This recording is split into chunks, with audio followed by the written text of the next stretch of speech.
When you've tested as many shocks on as many vehicles as we have, sometimes you can look at a set of shocks and have a pretty good idea of how they're going to perform long before you even get to test them. And oftentimes, we think a set of shocks are going to be real good, but they absolutely over-deliver in every department. So today, let's talk about some of the shocks that absolutely smashed our expectations. Last year, we did back-to-back testing on Fox's 2.0 and 2.5 Performance Series shocks on a Gladiator. Now, we've always loved the 2.0s for having great small bump compliance and generally being super plush, but there's been a lot of areas where they could be easily overwhelmed or felt underdamped.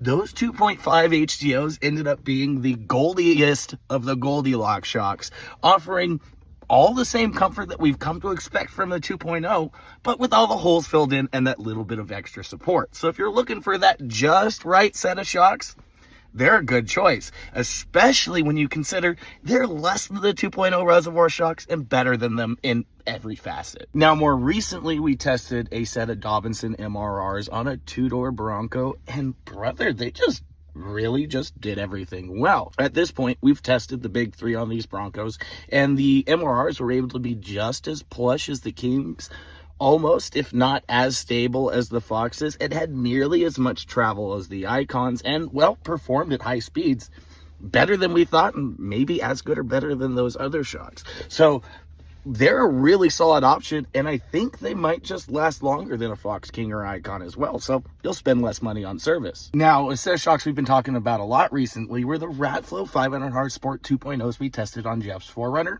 They were so good it was boring. Now, they're still 2-inch body shock. They still have their limits, but there just wasn't an area where we could get them unhappy outside of sending it too hard.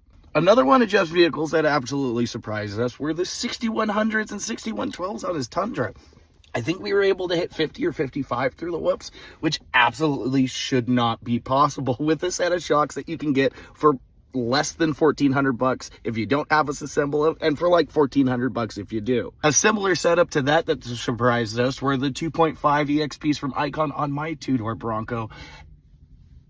Again, you should not be able to smack whoops that hard with that much speed just by bolting on a set of shocks that aren't $1 million. But if you want to talk about things that shouldn't be possible just by bolting on a set of shocks, the 8112s on Broncos should almost be illegal. It feels like cheating. I was able to go so fast through the whoops that I had to huck it in sideways to get it stopped and turned around before smoking a bunch of fences and a bunch of soon-to-be park rangers. When it comes to high-speed performance, I don't think there's anything at least that price point that could come close to those Bill Steins. Holy fucking shit.